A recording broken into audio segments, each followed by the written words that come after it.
जिसका आप जानते हैं कि डिजिटल मार्केटिंग। अस्सलाम वालेकुम, जिसका मेरा नाम अफजल है कि डिजिटल मार्केटिंग हुआ और आपको ये नहीं पता मैं स्कूल में पढ़ता हूँ। तो आज जिस स्कूल में मैं एडमिशन ले लिया आज के फनल कैंपस। तो आज जो मैं अपने गेस्ट साथ लेके आया हूँ उसका नाम है ज़ैन यूट्यूबर। तो हम उनसे सबसे पहले ये पूछेंगे कि उन्होंने यूट्यूब वाला क्यों लगाया और इस पर काम करने के बाद 10 साल बाद अपने आप को कहाँ देखना चाहिए। तो सबसे पहले वो हम इनका वेलकम करते हैं।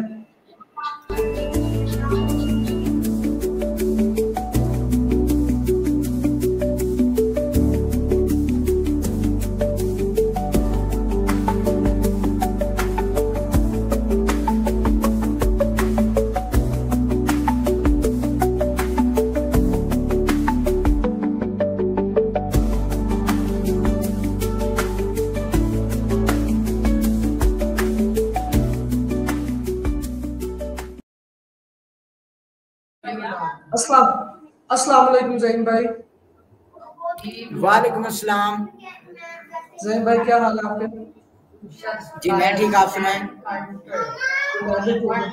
तो ज़ैन भाई सबसे पहले अपना इंट्रोडक्शन करवा दें। जी मेरा नाम ज़हीम अहमद यूट्यूब वाला है और मैं रेहान स्कूल खानेवाल कैंपस में लेवल 1 का स्टूडेंट हूँ। तो मेरे वालिद साहब एक किसान हैं और मैं खानेवाल के बहुत ही खूबसूरत गाँव 20 चक्कर रहायशी हूँ। तो जी आपको रेहान स्कूल खानेवाल कैंपस में कैसे पता चला कि यहाँ पे रेहान स्कूल खानेवाल कैंपस है? रेहान स्कूल खानेवाल कैंपस का मुझे यूट्यूब से पता चला। मेरे भाई रेहान साहब की वीडियो देखा करते थे, उन्हें शौक था कि मेरा भाई एआई की तालीम सीखे।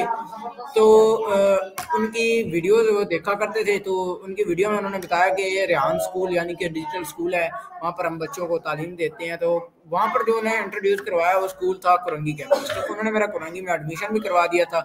मगर उनकी एक वीडियो आई चंद हफ्तों बाद के हमने अपनी एक ब्रांच खोली है शायद हुसैन जूया साहब के पास। तो हम यहाँ पर आए, यहाँ पर विजिट किया, काफी अच्छा लगा, तो फिर मैंने यहाँ पर एडमिशन ले लिया। तो जी भाई आपको रेहान स्कूल में आए हुए कितने मंथ हो चुके हैं? जी मुझे रेहान स्कूल में आए हुए 6 मंथ हो चुके हैं। तो इन 6 मंथ में आपने क्या क्या सीखा है?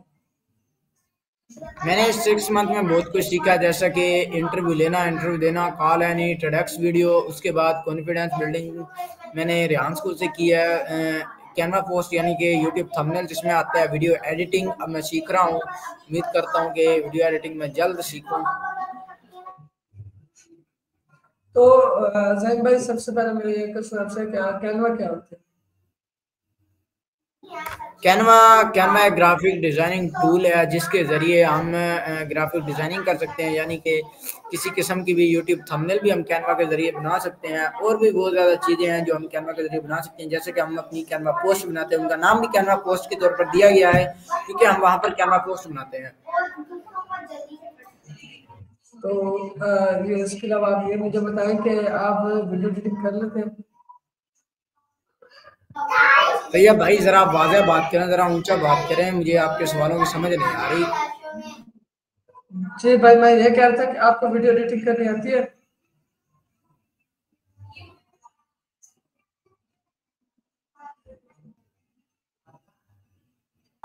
आजा आजा। अच्छा ज़ैन भाई आप ये बताएं आपको वीडियो एडिटिंग आती है? वीडियो एडिटिंग मुझे कुछ हद तक सर जी आती है और अभी तक तो मैं सही नहीं कर पाया वीडियो एडिटिंग, क्योंकि मैं फर्स्ट टाइम अभी मैंने अपने भाई की एक वीडियो एडिट की थी तो वो काफ़ी हद तक अच्छी हुई थी, मगर वो जो प्रोफेशनल एडिटिंग होती है वो मेरे से अभी तक नहीं हो रही। मैं वो सीखने की कोशिश करूंगा ताकि मैं अपनी वीडियो एडिटिंग अच्छी तरीके से अपनी वीडियो एडिटिंग स्किल को अच्छा बना सकूं। तो इसके अलावा फेसलेस वीडियो कैसे बनती है? सर जी आप ज़रा वाज़ह बात करें, आप ऊंचा बात करें ताकि मुझे आपके सवालों की समझ आए और मैं आपको अच्छी तरह जवाब दे सकूं। भाई आप ये मुझे बताएं कि इसके अलावा फेसलेस वीडियो कैसे बनती है? फेसलेस वीडियो बनाना बहुत आसान चीज़ है तैयब भाई। वो ऐसे है कि हमें एक अच्छी स्क्रिप्ट चाहिए होती है, यानी कि अच्छी स्क्रिप्ट कैसे कि आप डिजिटल मार्केटिंग वाले हैं, आपको अपनी डिजिटल मार्केटिंग की तरफ से आपको एक स्क्रिप्ट चाहिए होगी। जब आपकी स्क्रिप्ट रेडी होगी आपने उसको कॉपी करना है, डीटीएस मेकर पर लेके जाना है। ये हम अपना तरीका बता रहे हैं जिस तरीके से हम फेसलेस बनाते हैं। डीटीएस मेकर में जाके वहाँ पर एआई की वॉइस ले लेनी है। एआई की वॉइस लेने के बाद आपने उस वॉइस को डाउनलोड करना है। डाउनलोड करने के बाद कैनवा पे चला जाना है और उस जो आप उसमें बात कर रहे होंगे, जैसा कि आप बात कर रहे हैं डिजिटल मार्केटिंग क्या चीज़ है, डिजिटल मार्केटिंग बीच में अल्फाज आ गया, आपने उसके मुताबिक इमेज जनरेट करवा लेनी है एआई से। अपने बी रोल जनरेट करवाने के बाद आपने बीच में ऐड कर देनी है और आपकी एक फेसलेस वीडियो तैयार है। तो ये है कि हमारे पास कितने काफी वाले हैं, तो आपने ये वाला क्यों रखा?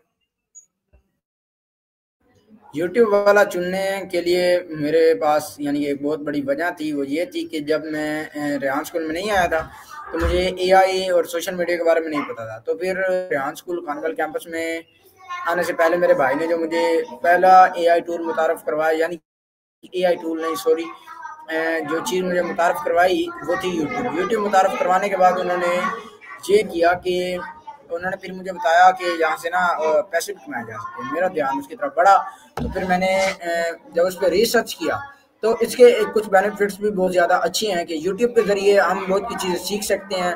फ्यूचर में उसका ये फ़ायदा है कि हम यूट्यूब से अर्निंग कर सकते हैं, क्योंकि आसान तरीन मेरे हिसाब से तरीका जो अर्निंग करने का है वो है यूट्यूब, क्योंकि उसमें हमें सब्र करने का तलकीन भी की जाती है, ताकि हम जब अपने शुरू में किसी का भी चैनल ग्रो नहीं होता तो हम काफ़ी परेशान होते हैं, कुछ लोग चैनल छोड़ जाते हैं।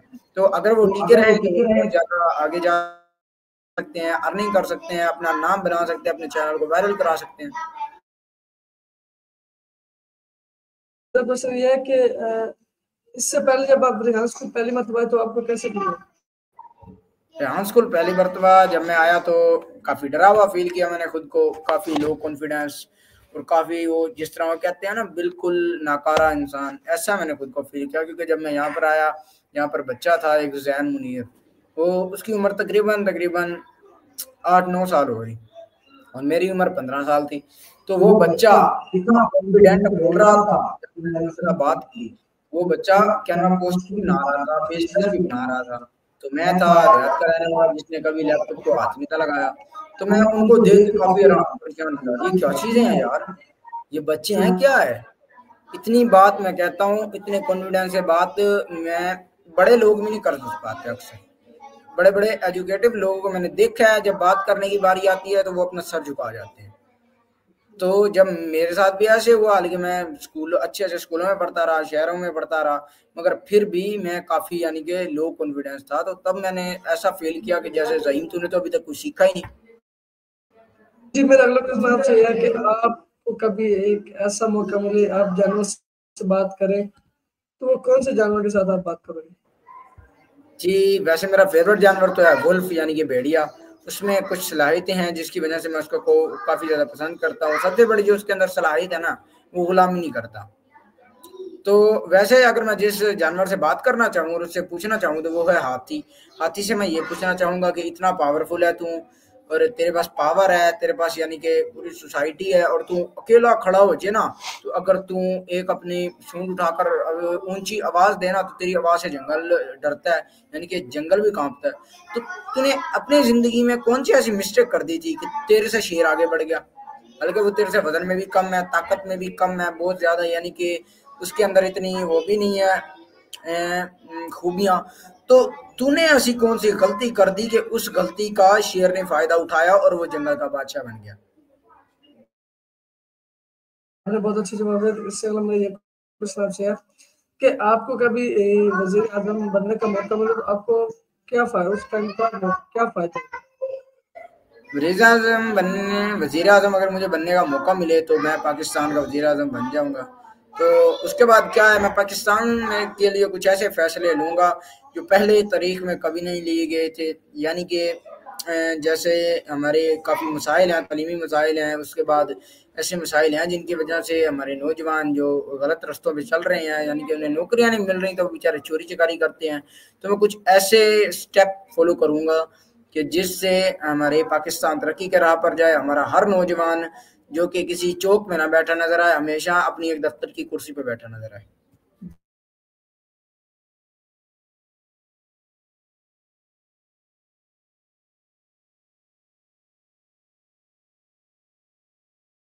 तो जी, मेरा अगला प्रश्न आपसे यह है कि आप जो स्ट्रीम यार पे इंटरव्यू करते हैं तो उससे क्या फायदा? स्ट्रीम यार्ड पे इंटरव्यू करने के चंद ऐसे बेनिफिट्स चंद ऐसे बेनिफिट्स हैं जिसके जरिए यानी कि हमारे अंदर एक तो कॉन्फिडेंस बहुत ज्यादा आता है, दूसरा क्या हमारे अंदर सवाल करने की जज्बा पैदा होता है, हम किसी से सवाल कर सकते हैं। जब तक हम सवाल नहीं कर सकते हम सीख नहीं पाते। तो जो तीसरा फायदा वो है कि हम किसी को जवाब भी दे सकते हैं। आपसे अगर कोई सवाल कर रहा है आपको जवाब नहीं आता ना, जितने मर्जी क्वालिफिकेशन हो जाए, आपकी उस टाइम रिस्पेक्ट नहीं की जाएगी। वो तो बोलेंगे भाई ये तो बोंगा सा है, इसको बोलना नहीं आता, जवाब ही नहीं दे सकता। तो स्टीमयार्ड पे इंटरव्यू करने से एक और बेनिफिट जो मैं आपको बताने जा रहा हूँ, हम मुख्तलिफ वाला के साथ इंटरव्यू करते हैं। आप हैं यानी कि डिजिटल मार्केटिंग वाला, मैं हूँ यूट्यूब वाला। अब मेरा नज़रिया यूट्यूब के बारे में कुछ और होगा, आपका नज़रिया यूट्यूब के बारे में कुछ और होगा। मसलन मुझे यूट्यूब आसान लगता होगा, शायद आपको मुश्किल लगता होगा, और ऐसे ही मुझे डिजिटल मार्केटिंग मुश्किल लगती होगी, आपको आसान लगती होगी। इस नज़रिए के बना पर हमसे इंटरव्यू करवाए जाते हैं ताकि डिजिटल मार्केटिंग आप मुझे समझा सके, मैं आपको यूट्यूब समझा सकूं। इसी को फ्रीलांसिंग कहते हैं। आप खुद सोचें, अगर आपने इंटरव्यू कर लिए हैं 10 बंदों के, 10 में से एक है फाइवर वाला, एक है आपका अपवर्क वाला, एक है ई कॉमर्स वाला, दूसरा बन जाएगा यूट्यूब वाला, फेसबुक वाला, टिकटॉक वाला। आपको सब चीज़ों के बारे में नॉलेज हो गया तो आप अपनी सिर्फ डिजिटल मार्केटिंग से नहीं बल्कि बाकी ऐप से भी अर्निंग कर सकते हैं। तो इंटरव्यू हम स्ट्रीमयार्ड से इस तरह करते हैं ताकि हम दुनिया के किसी भी यानी कि फील्ड के लोगों से कनेक्शन कर सकें और उस फील्ड के बारे में जान सकें और उनको अपनी फील्ड के बारे में बता भी सकें। कि आप ये मुझे बताएं कि YouTube में ऐसी क्या चीज आपको नजर जिसकी वजह से आपने ये YouTube वाला लगाया? YouTube में मुझे जो सबसे अच्छी चीज़ लगी वो था YouTube का नॉलेज।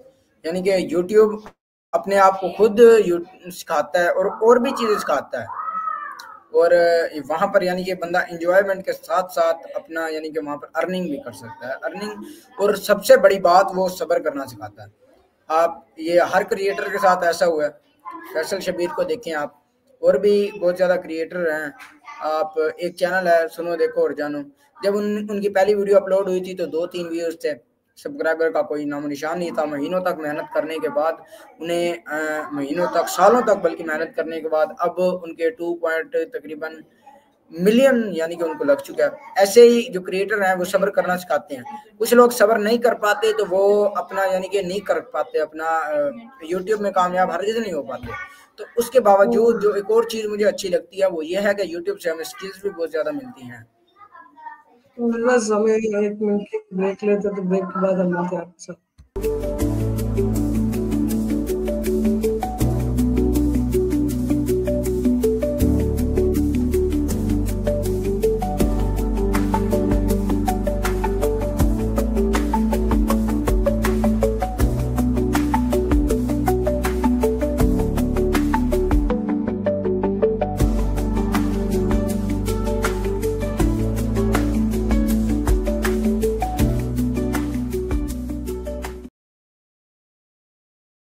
तो जैसे अगर आप देखें हम ब्रेक से वापस आ चुके हैं, तो हम ये बता अगला हमारा ये सवाल है आपसे कि आप मेरी ये बात सुने चाहिए भाई, यूट्यूब के बारे में क्या बता रहे थे आप?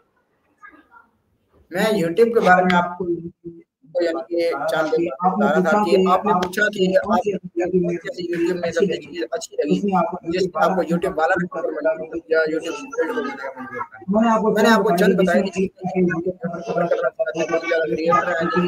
यानी कि पहले चैनल से एक सब्सक्राइबर काफी कम सब्सक्राइबर हुआ करते थे, यानी कि तो अब आप उनके ये सब उनको सब्र का नतीजा है। वो सब्र करना सिखाता है। कुछ लोग सब्र नहीं कर पाते, वो छोड़ देते हैं यूट्यूब। तो वो अब कहते हैं कि एक मिसाल देता हूँ आपको, हमारे खुद बस्ती का लड़का है, उसका नाम है फैसल जलाल। उनका एक यूट्यूब चैनल है, उसमें 4 साल हो गए वो यूट्यूब चैनल पे काम कर रहा था। उसके साथ एक हमारा लड़का नहीं आदमी है जहांगीर, उन्होंने भी स्टार्ट किया मगर उसने बीच में आके छोड़ दिया क्योंकि कोई भी उन्होंने सब्सक्राइबर नहीं, उसने छोड़ दिया। फैसल जारी रखा। अब वो बच्चा यूट्यूब से, लड़का बच्चा तो नहीं खैर वो जवान है, वो यूट्यूब से हटकर वो अमेज़न पर उन्होंने अपना अकाउंट बनाया है और वहाँ पर उनकी सेलिंग चल रही है। यानी कि अब वो बिजनेसमैन के तौर पर खुद को साबित कर रहे हैं। अब वो जहांगीर क्या करते हैं, वो कहते हैं अगर मैं ना छोड़ता तो मैं इतना बन जाता। इसी तरह अगर पर वो ये भी काम कर लेता तो शायद लेवल पे होता। अगर आपकी जिंदगी की कहानी पर फिल्म बनाई जाए तो उस फिल्म का क्या नाम रखें? मैं फिल्म का नाम इस रखूंगा फिल्म का नाम रखूंगा गुमराह लड़का। ये बुरा ही था यानी मैं कि पहले, गुमराह ही था मैं पहले, कोई कोई पढ़ाई का नहीं, कोई किसी चीज का नहीं, बस अपनी मौज मस्ती में लगा रहना। जो काम दिल ने कर दिया वो करना है भाई, करना है। जो चीज अच्छी लगी और मुझे ये लेनी है भाई, मुझे ये लिख दो, मुझे जरूर लेनी है, और पढ़ना पढ़ना कोई नहीं, ऐसा सीन था मेरा पहले। तो अब आगे मुझे पता चला है कि वो मेरा गोल टाइम था। अल्लाह का शुक्र है कि अब आके मैं अपने फ्यूचर के लिए आगे बढ़ा हूँ, कदम उठाया है, तो अल्लाह मुझे कामयाबी अता फरमाएगा, अल्लाह आपको भी कामयाबी अता फरमाएगा। तो जल्दी अकल आ गई। तो अगर ये काम ना होता तो मैं कहता हूँ बड़े हो गया हमारे मुकद्दर में दिहाड़ियाँ लिखी होती। मैं किसान का बेटा हूँ तो मेरे मुकद्दर में किसानी ज़राअत लिखी होती। तो मगर क्योंकि मैंने अपना टाइम गवाया है ना, तो मेरा सबसे ज़्यादा कीमती। मैं सोचता हूँ अगर मैं 5 साल पहले, यानी कि जब मैं तकरीबन हाँ छठी क्लास का स्टूडेंट था, अगर आज की डेट में रहता ना, अब तकरीबन मैं 4 से 5 लाख महीना कमा लेता। अब तकरीबन मैं 4 से क्या 5 लाख आप महीना कमा लेता। कभी बचपन में कोई ऐसी बात बताई गई थी जो बड़े होकर मालूम हुई आपको बल्कि गलत थी? ये वो बात क्या थी? वो बात क्या थी जो आपको बचपन में सिर्फ गलती हुई थी? बहुत अच्छा सवाल आपने पूछा तैयब भाई। वो बात दरअसल ऐसी है कि अक्सर औकात ना भाई, हर जगह भी पैसे होते थे और बच्चे के पास। मेरे स्कूल में ना उस टाइम काफी, यानी कि अबू भाई मेरे छोटे थे, तो वो काफी, यानी कि मैं भी तकरीबन मेरी उम्र थी तब 8 साल, मेरे भाइयों की उम्र थी 16-17 साल की तरह थी। तो तब क्या हुआ कि वो कमाते नहीं थे, वो मेरा अबू कमाता था। तो दूसरे में जो स्कूल जाता था, दूसरे बच्चों के पैसे होते थे, तो मैं घर आके शिकायत करता, मुझे पैसे दिया करो। तो मुझे एक बात समझाई जाती थी कि पैसे से कुछ भी नहीं होता। मैंने अपने माइंड में ये चीज़ बिठा ली थी, पैसा कुछ नहीं है यार, हर चीज़ रिश्ते होते हैं, ये होते हैं। और अब जब मैं अपनी 18 साल की, यानी कि 16 साल की उम्र में पहुंचा हूँ, पैसा कमाने निकला हूँ, तो इसमें मुझे पता चला है कि सब कुछ है ही पैसा। रिश्ते बनते ही पैसे की बिना पर है। तो जी आपने बहुत अच्छा बताया। और मेरा क्वेश्चन आपसे ये है कि आप जो TEDx वीडियो बनाते हैं उससे क्या फायदा? टोडैक्स वीडियो का मकसद ये होता है कि हम अपनी ज़ुबान में, अपने अल्फाज में और खुद को दिखाकर अपनी बात किसी को तक पहुँचाएँ। तो वो जहाँ तक कैसे बनाने की बात है, अच्छी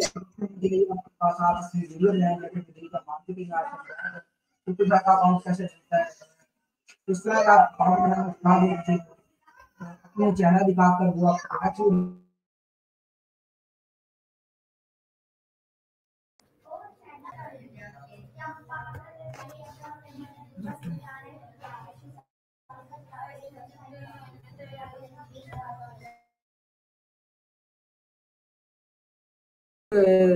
मेरा अगला क्वेश्चन आपसे ये है कि आप मुझे ये बताएं, फर्ज करें कि आपको किसी बड़ी शख्सियत के साथ चाय पीने का मौका मिलता है तो किससे आप चाय पीते? एक हैं वो बिजनेस करते हैं, उनका नाम है साद हशमानी, यानी कि वो ई कॉमर्स, डिजिटल मार्केटिंग ये काम करते हैं, ट्रेडर भी हैं वो। तो मैं उनके साथ चाय पीना चाहूँगा।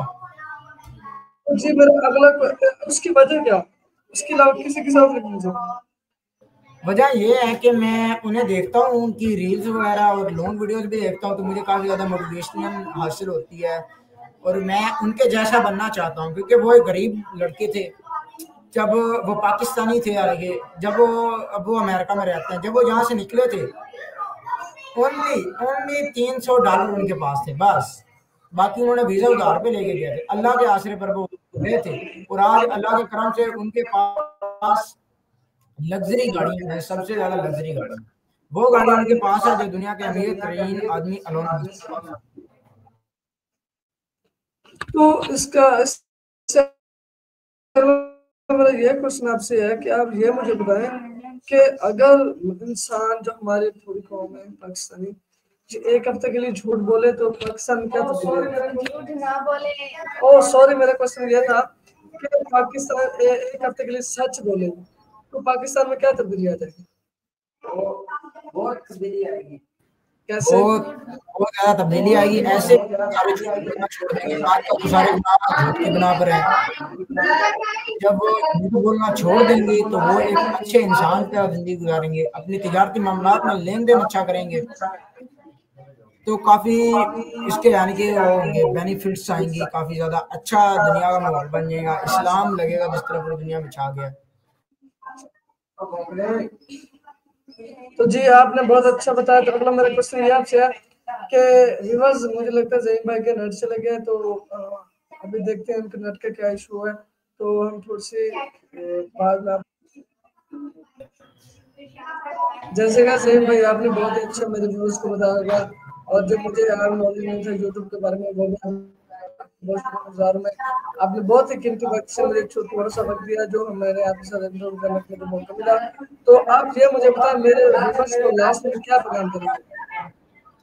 मैं आपके व्यूअर्स को जो लास्ट में पैगाम देना चाहूँगा वो ये है कि अपना टाइम वेस्ट मत करें। टाइम बहुत ज़्यादा कीमती चीज़ है, और आप अपने किसी के कहने पर ना पैसा कमाएं। पैसा कमाएंगे तो सब बात नहीं है। अगर आपके पास पैसा नहीं है आपको कोई भी नहीं होगा, इस बात की मैं गारंटी देता तो हूँ। अगर ये बात हुई तो आप मुझे पकड़ लेना इस बात का, यानी कि मैं उसको देता हूँ। बस मैं आपसे ये उम्मीद करता हूँ कि आपने मेरे हर गेस्ट का लास्ट में पैगाम जरूर सुना करें, और ये जो लास्ट में हमें पैगाम आपको ये सुनाते हैं, आपको पैगाम देते हैं, इस पैगाम पर जिस दिन आप अमल करना शुरू हो जाएंगे इंशाल्लाह आप भी हमारी तरह तरक्की करेंगे। जैसे हम अभी अपना काम करके तरक्की करेंगे आप भी करेंगे। तो अभी तक हम सब मिलकर ना लगाते पाकिस्तान जिंदाबाद, जिंदाबाद।